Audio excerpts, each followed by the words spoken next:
اعوذ باللہ من الشیطان الرجیم بسم اللہ الرحمن الرحیم السلام علیکم ورحمۃ اللہ وبرکاتہ۔ میں ہوں ڈاکٹر صاحبزادہ میر مسعود سروری قادری شاہی۔ آپ دیکھ رہے ہیں ہمارا یوٹیوب چینل روحانی پیڈیا، جہاں ہم آپ کے مسائل اور بیماریوں کے لیے ہومیوپیتھک اور روحانی علاج شیئر کرتے ہیں۔ دوستو، اگر آپ ہمارے چینل پر نئے ہیں تو ہمارے چینل کو سبسکرائب کر لیں اور اس ویڈیو کو بغیر سکپ کیے مکمل ضرور دیکھیے۔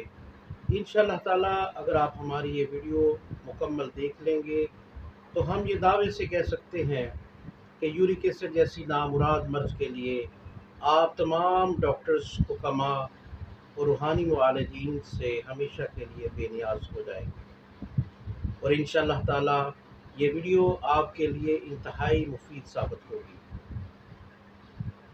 یورک ایسڈ ایک تیزابی مادہ ہے جو ہر انسان میں پایا جاتا ہے۔ اس کا اصل کام انسانی جسم میں گرمی پیدا کرنا ہے۔ خوراکی لحاظ سے غذائیں جو جسم میں پیورین پیدا کرتی ہیں، جس سے کہ یورک ایسڈ جسم میں بنتا ہے۔ ماہرین کا کہنا ہے کہ یورک ایسڈ جسم میں پیورین کی ایک شکل ہے جو جسم سے پیشاب کے ذریعے خارج ہوتی ہے۔ یورک ایسڈ ہمارے خون میں پایا جانے والا ایک سیال مادہ ہے جو کہ ہمارے جسم میں بہت سے اہم کام سر انجام دیتا ہے، جن میں سے ایک کام ہمارے جسم میں مختلف خلیوں کو توڑ پھوڑ سے بچانا اور خون کی نالیوں کا تعمیری کام ہے۔ یہ اس وقت بنتا ہے جب ہمارا جسم پیورین نامی کیمیکل کو توڑتا ہے۔ زیادہ تر معاملات میں یورک ایسڈ خون میں گھل مل جاتا ہے اور گردوں کے ذریعے پیشاب کے راستے جسم سے نکل جاتا ہے۔ لیکن اگر ایسی غذائیں اور مشروبات جن میں پیورین کی زیادہ مقدار ہوتی ہے، مثلاً فاسٹ فوڈ، بیکری آئٹمز، کھٹی اور گہری سبز سبزیاں، پیزا، برگر، چاول وغیرہ، اور خاص طور پر کلیجی، سرخ گوشت، گردے، کپورے یا مغز وغیرہ کھائے جائیں۔ اس کے علاوہ جنسی اور پٹھوں کی طاقت کے لیے استعمال ہونے والی میڈیسن، گردوں میں سوزش یا پتھری بھی جسم میں یورک ایسڈ کی مقدار کو بڑھانے کا سبب بن سکتی ہے۔ اگر خون میں یورک ایسڈ کی مقدار مقررہ حد سے بڑھ جائے اور اس کی تشخیص اور علاج بر وقت نہ کرایا جائے تو یہ ہمارے جسم کے مختلف حصوں میں جمع ہو کر مختلف بیماریوں کا باعث بن جاتا ہے۔ جن بیماریوں میں جوڑوں میں شدید درد، ایڑیوں، ہاتھ اور انگلیوں کے جوڑوں اور کہنی میں سوجن، جلن اور گرمی کی شدت میں اضافہ ہو سکتا ہے۔ اس کے علاوہ سوجن، گنٹیا، گردوں کی تکالیف، گردوں میں پتھری کا بننا، بلڈ پریشر کا بڑھ جانا، دل کی بیماریاں اور ذیابیطس قابل ذکر ہے۔ یورک ایسڈ سے بچنے کے لیے طرز زندگی میں تبدیلی یعنی ورزش اور صحت مند غذا کے استعمال سے اس مرض کو ٹھیک کیا جا سکتا ہے۔ اس تکلیف میں گرمی ہو یا سردی، زیادہ پانی پینے کا اہتمام کیا جاتا ہے کیونکہ یورک ایسڈ پانی میں حل ہو کر جسم سے نکل جاتا ہے۔ پھلوں، سبزیوں اور دودھ سے بنی ہوئی اشیاء کا استعمال کثرت سے کریں۔ گوشت، دالوں، کافی وغیرہ، چائے وغیرہ سے مکمل اجتناب کریں۔